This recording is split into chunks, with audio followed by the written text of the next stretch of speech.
The African in the New World, Their Contribution to Science, Invention, and Technology by John Henrik Clarke. In this short talk on a subject that has many dimensions and a long untold history, I am really talking about the impact of African people in the opening up of the Americas and the Caribbean islands. The appearance outside of Africa of African people in such large numbers tells us something about the greatest and most tragic forced migration of a people in human history. The exploitation of African people made what is called the New World possible, and the Africans' contribution to the sciences, invention, and technology that made this New World possible is part of a larger, untold story. In the United States alone, there is supporting literature and volumes of documents on this subject. We need to examine the events in Africa and in Europe from 1400 through 1600 AD. This is a pivotal turning point in world history. This was a period when Europe was awakening from the lethargy of its Middle Ages, learning again the maritime concepts of longitude and latitude, and using her new skills in the handling of ships to enslave and colonize most of the world. Europe recovered at the expense of African people. African people were soon scattered throughout the Caribbean, in several areas of South America, and in the United States. A neglected drama in the history of dynamic social change had occurred in the year 711 AD, when a combination of Africans, Arabs, and Berbers conquered Spain and ruled the Iberian Peninsula for nearly 800 years. The aftermath of the African-Arab loss of Spain and the Arabs' use of European mercenaries and equipment wreaked havoc throughout Africa and broke up the independent nations of inner Western Africa, mainly Songhai. This drama had to play itself out, and the power of the Africans and the Arabs had to decline before the larger drama of the slave trade and subsequently colonialism could get well underway. Africa was now suffering a second catastrophe. The first catastrophe was the Arab slave trade, which was totally unexpected and came over 600 years before the European slave trade. The second catastrophe was the Christian slave trade, which started in the 15th and 16th centuries. Many Christians could not deal with what African religions were before the advent of Judaism, Christianity, and Islam, nor could they deal with early Christianity, which was a carbon copy of African universal spirituality. The first thing the Europeans did was to laugh at the African gods. Then they made the Africans laugh at their own gods. Europeans would go on to colonize the world. They not only colonized the world, they would also colonize information about the world, and that information is still colonized. What they would deal with was a carbon copy of Christianity as interpreted by foreigners. This was part of the catastrophe before it could recover its strength. In the Americas and in the Caribbean islands, we find Bartholomew de las Casas, who came on Christopher Columbus's third voyage and who sanctioned the increase of the slave trade with the pretense that this would save the Indian population. When the Pope sent commissions to inquire into what was happening with the Indians, many of the islands did not have one Indian left. They were all dead. It was at Christopher Columbus's suggestion that the slave trade was increased to include more of the Africans, again under the pretense of saving the Indians. It was the same Christopher Columbus who says in his diary, "As man and boy, I sailed up and down the Guinea coast for 23 years.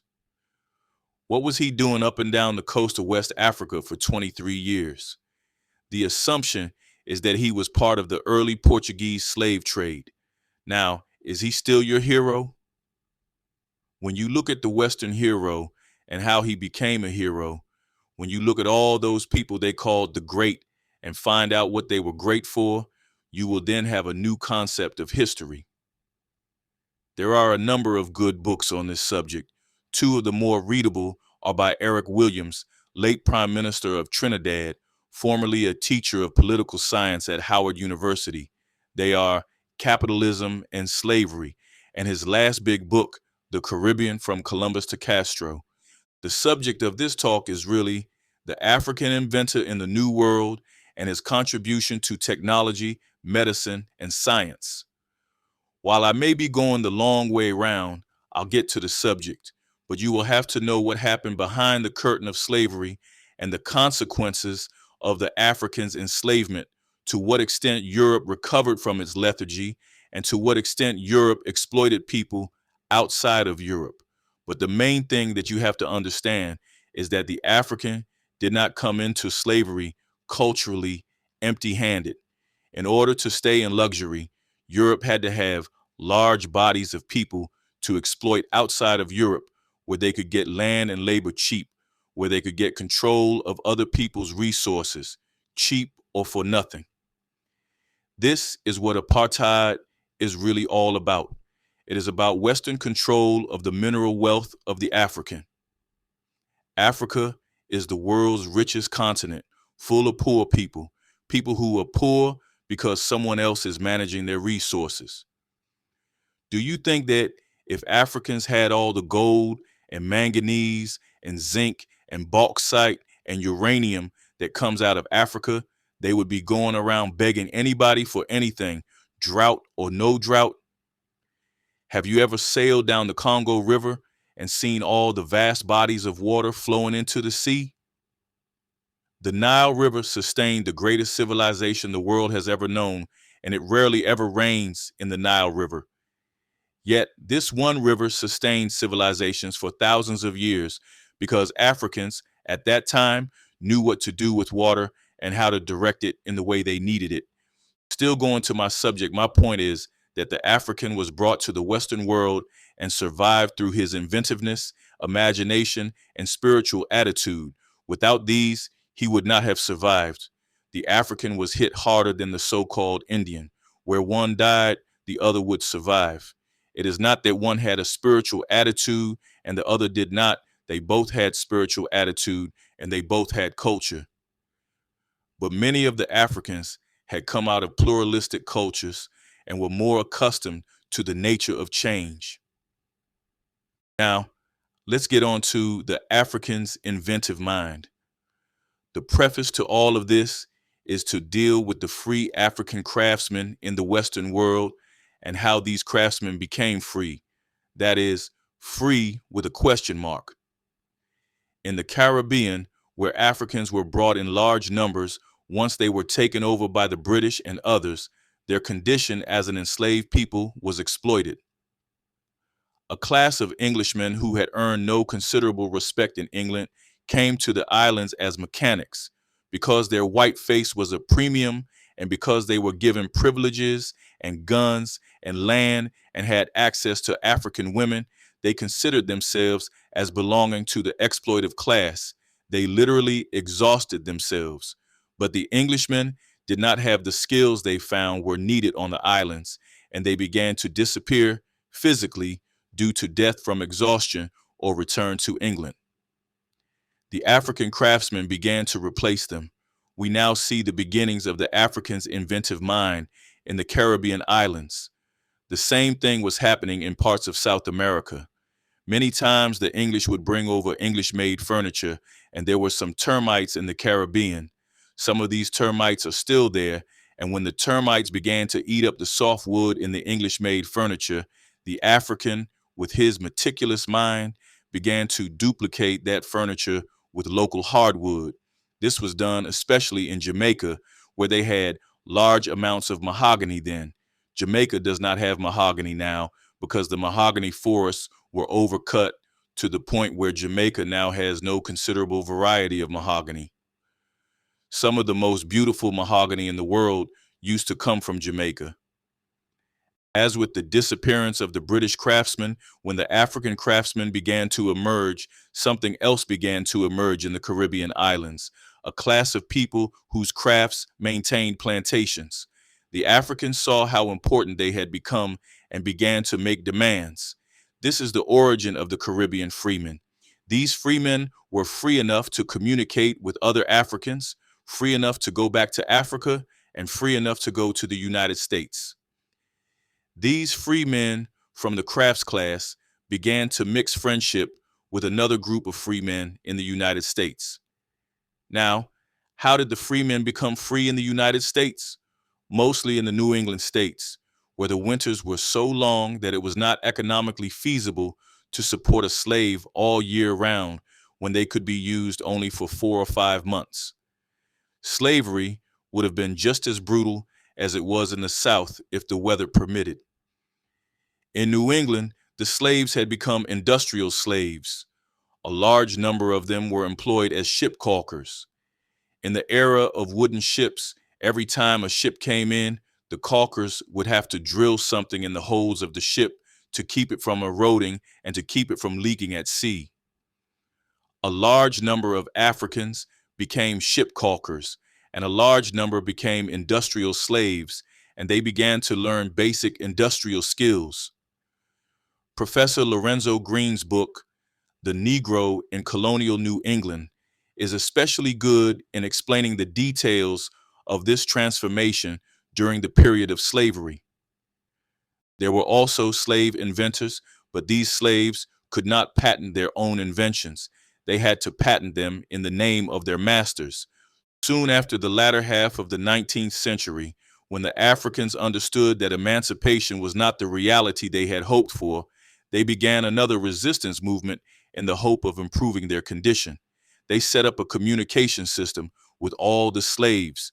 There were no West Indians, no Black Americans. These were names unknown to us in Africa. We were and we saw ourselves as one people, as African people. In the 19th century, the Africans began the inventive period, and before the beginning of the 20th century, Africans had already invented some of the things that made life more comfortable for many in the United States. When you study a list of the numerous inventions of Africans, you will find that they would invent things first and foremost to make life better for themselves. Benjamin Banneker was the first notable Black inventor. When the Africans arrived in the United States in 1619, the year before the Mayflower people arrived, they were not chattel slaves, but indentured slaves. Indentured slaves worked so many years, and then they were free. Most of the indentured slaves were whites. Many times, whites and blacks did not see the difference in their lives. They were both exploited, and they both had to work so many years before they were free. Therefore, during this time, there was a period when Africans and whites saw no difference in their plight, and this was before prejudice and color difference would set in. Many times they married one another, and nobody cared. They were both slaves anyway. Out of these marriages came some people who helped to change the condition of the slaves in the United States. Benjamin Banneker was a product of one of these relationships. In his mother's time, if a white woman had a black lover, and because of her whiteness, she worked her way out of the indenture ahead of her lover, then she came and bought him out of the indenture and married him. No one took notice. Benjamin Banneker literally made the first clock in the United States. He dabbled in astronomy, he communicated with President Thomas Jefferson, and he asked Jefferson to entertain the idea of having a Secretary of Peace as well as having a Secretary of War. He was assistant to the Frenchman L'Enfant, who was planning the city of Washington. For some reason, L'Enfant got angry with the Washington people, picked up his plans, and went back to France. Benjamin Banneker remembered the plans, and Benjamin Banneker is responsible for the designing of the city of Washington, one of the few American cities designed with streets wide enough for 10 cars to pass at the same time. This was the first of many of the African American inventors that we have with good records. There will be many to follow, and I am only naming a few. James Forten became one of the first African Americans to become moderately rich. He made sails and accessories for ships. During the beginning of the winter of the American Revolution, it was noticed that the tent cloth they were using for the tents was of better quality than the cloth they had in their breeches. James Forten, the sailmaker, was approached to use some of the same cloth to make the breeches for the soldiers of the American Revolution. These breeches, made by this black man, saved them from that third and last terrible winter of the American Revolution. Now, the role of blacks in the American Revolution is another lecture in the sense that 5,000 blacks fought against the United States on the side of England in the American Revolution, and the English had to find somewhere for them to go after the war. They sent some of them to Sierra Leone, but some of them went to Nova Scotia. John Ernest Matzeliger, a young man from Guyana, now called Suriname, invented the machine for the mass production of shoes. This invention revolutionized the shoe industry. In summary, African Americans continue to create inventions. They revolutionized American industry. For example, Granville Woods not only revolutionized the electrical concept, but he laid the basis for Westinghouse Electric Company. Elijah McCoy invented a drip coupling for lubrication that revolutionized the whole concept of lubrication. He had over 50 patents to his credit, and so many whites stole from Elijah McCoy that anytime a white man took a patent of a lubrication system or anything that related to it to the patent office, he was asked, "Did you steal it directly from McCoy, or did you steal it indirectly from McCoy, or is it the real McCoy?" This is how the phrase came into the English language, the real McCoy. In the closing years of the 19th century, the greatest talent was that of Lewis Latimer. He was not only a draftsman, but drew up the plans for the telephone. Alexander Graham Bell was the one who invented the telephone, but the patent that had to be drawn up, all the moving parts and all of the vital parts, was done by Lewis Latimer, a black man. Latimer also did a few other things that don't make me too happy. He improved the Maxim gun that became the forerunner of the present-day machine gun. He is also responsible for the fluorescent light. He wrote the first book on the incandescent light that you know as the fluorescent light. He worked with Thomas Edison. He was one of the Thomas Edison pioneers. While Thomas Edison created the principle of the electric light, his light went out in 20 minutes. But the man who created the filament made the light go on indefinitely. That was Lewis Latimer, and he deserves as much credit for the electric light as does Thomas Edison. And he and his accomplishments were completely left out of history. Only Thomas Edison's accomplishments are mentioned. Not only did African Americans invent a lot of other things, including labor-saving devices, African Americans have played a major role in getting America into space. In space medicine, the leading doctor is an African American woman. The person who designed the interior of the ship, including the disposal facility, is an African American man. When they sent some astronauts up without instructing them in his method of disposal of waste matter, a near catastrophe occurred. The space buggy that they used to walk on the moon was basically a black invention, and so is the camera that they used on the trip to the moon.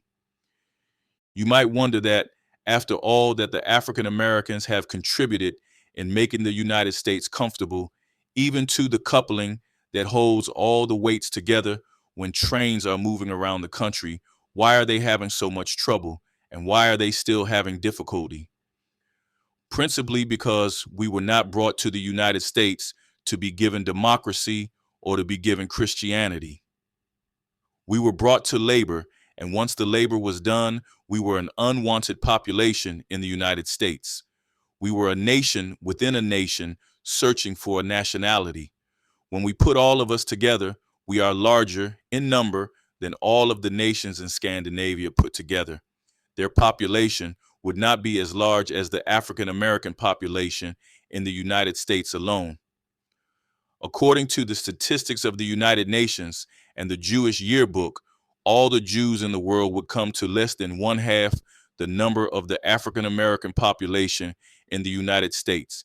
Yet Israel gets more financial aid than all of the African nations in the world put together, principally because we have not developed the political apparatus to put the right pressures on the leaders in the world to make it otherwise. So, I see no solution for African peoples anywhere in this world short of Pan-Africanism.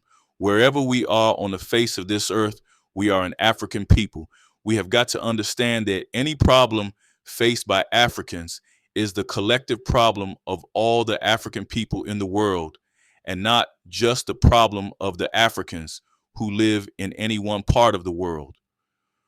Once we put all of our skills together and realize that between the United States, the Caribbean islands, Brazil, and other South American countries, there are 150 million African people, and the population of Africa has been counted as 500 million for over 50 years, implying that the African man has been sleeping away from home, and you know that is not true.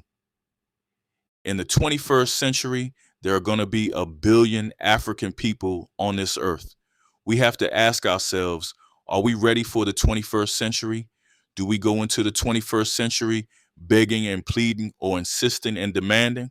We have to ask and answer that question, and we have to decide if we are going to be the rear guard for somebody else's way of life, or do we rebuild our own way of life, or will we be the vanguard to rebuild our own nation?